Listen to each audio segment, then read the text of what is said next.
Call of Duty. I don't know what to say about it. It's fun, it's cursed, and sometimes it's damn weird. You mean scotch? I drink bourbon. Like a good old boy. I love Kentucky.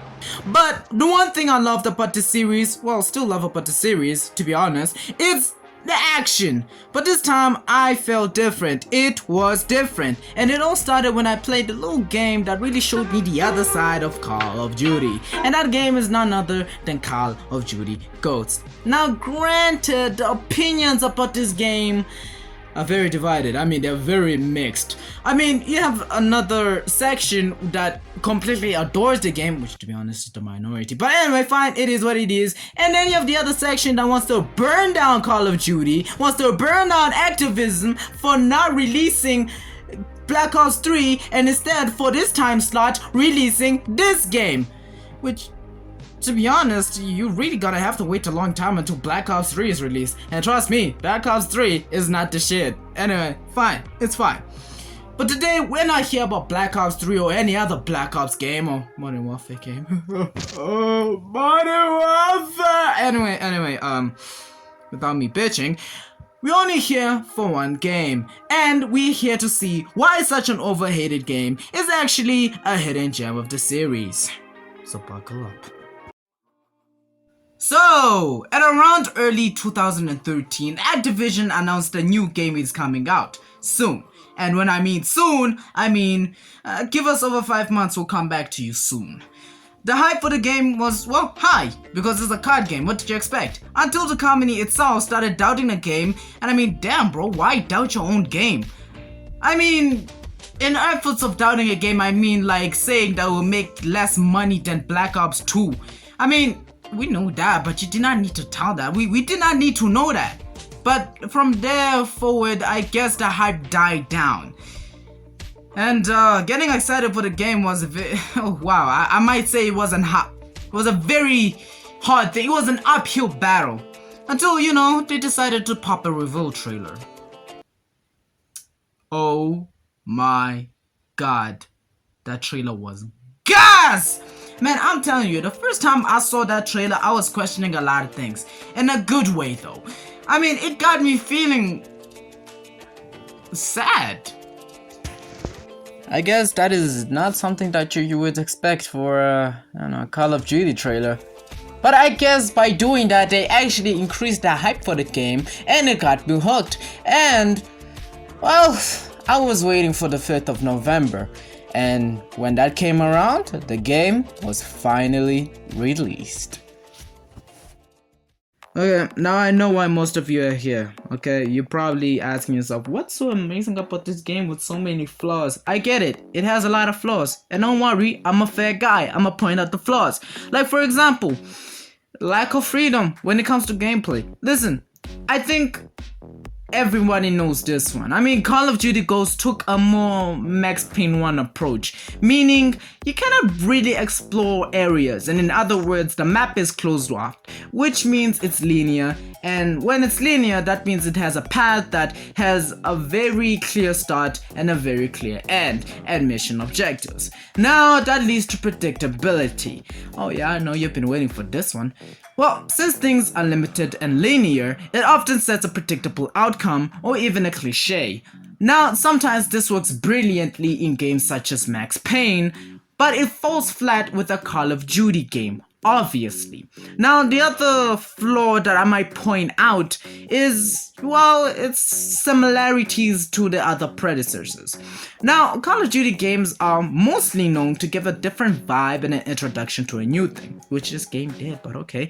But Ghosts didn't do most of those things. For example, gameplay and gunplay are not touched in any slight way. The multiplayer modes and the finish and the features are almost identical to the predecessors. And now, not to mention the technical issues that this game has, like the low frames, which to be honest, I can't argue with you regarding those things. Or can I? Because I wasn't lying when I said Call of Duty Ghosts was and still is amazing, and in my opinion is just overhated. And no, I'm not going to, go with the same trope that I did with the previous video. No, instead, I'm gonna tell you where you're wrong. Yes, I admit it, the story is very short. But is it lackluster? Hell no, it's not. It's one of the most emotional stories I've ever experienced out of a Call of Duty game. Anyway, speaking of story, the story itself centers around Logan? Logan? Ah, now I see it. Now I see all the reasons. It's all clear now. It was like a fog. Oh my god! Who in their right minds would want to play as a guy called Logan? This Logan? Are you for real? Nah, man, I'm done. I'm done.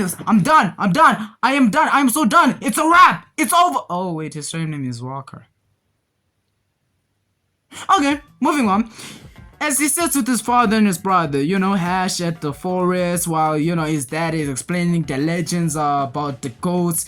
As they're about to go home, they got hit by a meteor missile, I don't know. Well, not really, but their supporting area? You know what? San Diego got hit, okay, by missiles. And, we got a lovely introduction and a lovely tutorial of the controls around the house, And we get to, I'm sorry, what, space? We get space? Bro, how do we go from San Diego to space? Okay, you know what? Never mind. Anyway, we quickly find out that you don't really play as Logan only. What I'm trying to say, Logan is not the only player that you play as. Because we're not playing as Logan in space, we're playing as someone else. Which in my opinion is kind of awesome because, you get to experience other things in other people's shoes. And that's kind of unique in a way. I don't know. Well, the problem is, it's not really a problem, just a nitpick, but I would love to see the villain's main point of view, about this shit. And I would love to play as the villain, just to be in his shoes, just to feel like, just to see his reasons of why he's doing this. But hey, it is what it is. Moving on, the guy you're controlling in space, guards one of the most deadliest weapons that the USA hires. I don't know quite the name of that, I just forgot. With him and his partner, guarding it, like I said before. So him and his partner got back to the station, they were just doing their routine things, and that's when they got attacked by what I thought at the time were aliens. I mean, would you blame me? Would you blame me in space? So of course I'm gonna think of the first thing being aliens. Anyway, their mission now is to disconnect the super weapon from causing any further casualties in America. But they died in the process, so yeah, America is cooked. And on top of that, instead of the whole America being united against, its foes, South America slaps North America in the face and it's like, nah, G, we ain't doing that, bro. We ain't supporting you. We just gonna kill you. And all countries that, in a continent joined together and formed a federation, which like it's gonna destroy America. Come on, guys. And since Logan, I still can't get over the name, and his family are Americans, of course, that doesn't sit well with them. So now the mission is to just destroy a federation at any cost, which they, instead of fighting up front, they decided to destroy the federation piece by piece and then attack the center. Another goal for Logan and his brother Hash is to be ghosts, like their father described. Sounds simple enough, right? Alright, I know. To the surface, the story sounds boring. Well, that's because you haven't played it yet. And number two, it's maybe because my explanation didn't quite strike the way that you wanted it to strike. But really, when you read the blueprints for this game, it actually does sound bland. But its execution is quite phenomenal. You just need to read the blueprints, play the story, because my god, the twists and turns in this goddamn game are really surprising. And no, of course, I don't want to be a spoiler when it comes to video games, but dang it, man, the story is more than what meets the eye. So go check it out. So, if the story didn't quite satisfy the fact that this game is amazing, I've got another thing that, well, might change your mind. The gameplay.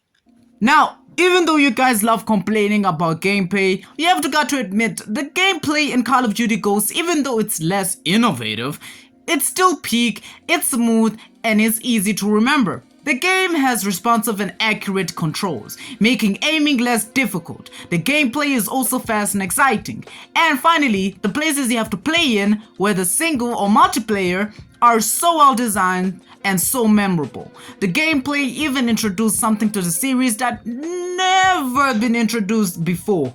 A canine mission, or a canine system if you want to call it. As in, you can control a dog, well, your dog. The game also has okay,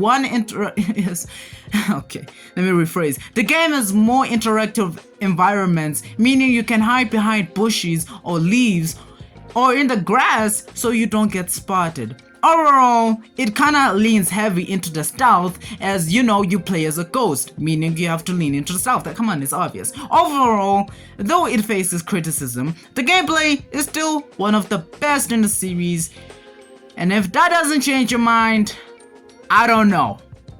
But I guess, if it ain't broke, don't fix it.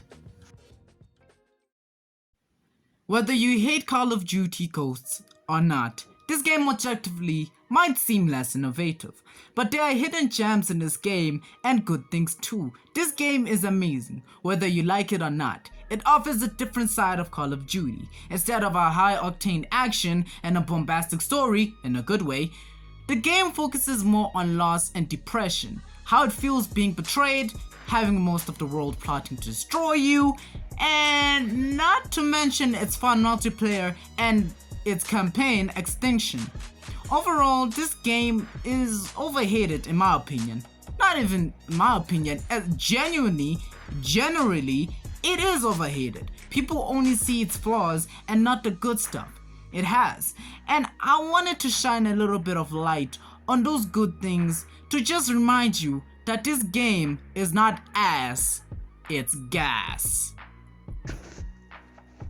Make sure, if you liked the video, hit that like, hit the subscribe button, comment down your favorite Call of Duty game, and I'll see you when I see you. It's been Let Me Cook, and you let me cooked. But I'm still working on that.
Instead, taking the bait.